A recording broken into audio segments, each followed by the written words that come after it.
Well, thank you all very much for having me and letting me speak to you for a few minutes today. So my name is Heather Allard, and I coordinate the PALS program at Meals on Wheels, Central Texas. And PALS stands for Pets Assisting the Lives of Seniors. So what we do is we provide our Meals on Wheels clients who are elderly or disabled and homebound, we actually provide them with resources to help keep their pets at home with them. And I don't know if any of y'all have pets, or maybe you have pet-loving family members or friends, but they can really be like our family members.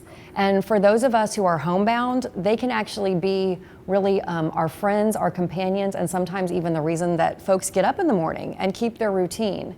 And so Meals on Wheels here in Austin just feels that pets are so valuable in our clients' lives that we actually have a program to support them staying at home with their owners. So first and foremost, we help them with pet food. That's kind of a basic need, and since we're Meals on Wheels and we feed people, it makes sense that we feed pets as well. And so what we provide is a once-a-month delivery of dog food or cat food and cat litter, and just depending on what the client's needs are and the pet's needs are. And we have volunteers that deliver all those pet food routes.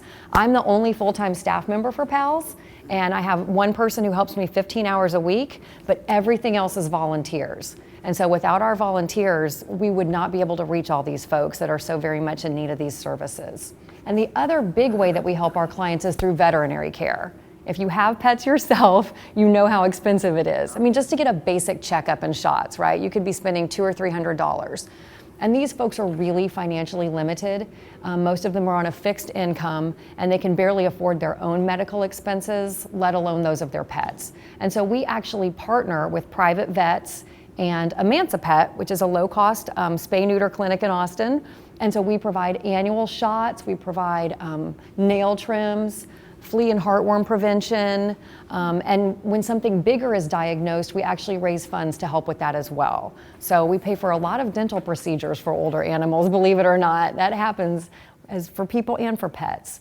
And the volunteers actually drive the pets back and forth to the vet visits. They're kind of an advocate for the client because our clients can't leave the house to go with their pets. And so they need someone to represent them and ask questions and make sure that the pet's safe and comfortable at all times.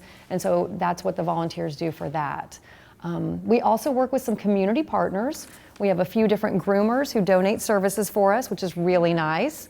And so that's important because clients, it's hard to bend over and bathe your dog or put them into the tub or a sink. I mean, I have a hard time doing that with my pets, so I can imagine that I'm going to need help with that someday. And so grooming services are donated, and we also work with people who maybe need to rehome a pet if it's getting to be too much for them, or want to adopt a pet. So really anything that we can do to help these people keep their, I call them their babies, their fur friends at home with them, that's what PALS is all about.